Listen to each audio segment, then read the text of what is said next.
Ramdam pa rin ang epekto ng maulang panahong naranasan sa ilang lugar sa bansa nito pong weekend. Kabilang na riyan ang bahagi ng Kawit, Cavite na nalubog po sa baha. Perwisyo ang dulot niyan sa mga motorista at commuter. May ilang hindi nakapasok sa trabaho Lunes na Lunes pa man din. Balitang hatid ni Bam Alegre.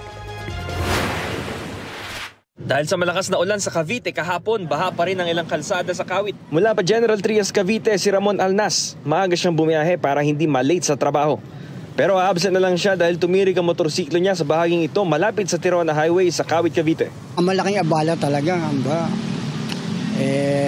abala dahil sa pagpasok mo sa trabaho, tapos babalik ka pa, tapos gagastusan mo pa itong magpapagawa ng motor mo. May pasahero naman si Romel Rodriguez pero para sa safety nila pareho. Pinababa na muna niya dahil tumirik na rin ang motorsiklo niya sa baha.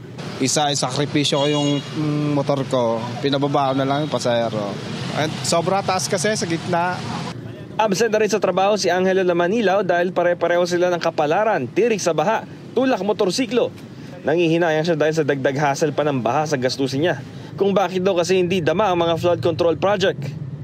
Papagawa mo pa to, di mo alam kung magkano mga gastos mo. Magkano ba yung sasahur natin ngayong araw? Baka mas lugi ka pa. Parang wala naman akong nakikitang update or progress dun sa flood control nila. Kasi ilang beses, kahit konting ulan, baha pa rin naman sa ibang lugar. At dito nga, kagabi, ulan lang. Maghapon, baka dapat ngayon, hupa na yan. Wala namang ulan, baha pa rin. Ilan lang sila sa mga naperwisyo ng baha at masamang panahon sa Kawit, Cavite at sa kalapit na Imus. Dahil dito inanunsyo na rin ng kanilang mga lokal na pamahalaan na walang pasok sa pampubliko at pampribadong paaralan lahat ng antas. May mga paalala rin sa publiko na iwasang lumusong sa baha dahil sa hatid nitong peligro sa kalusugan. Bam Alegre, nagbabalita para sa GMA Integrated News.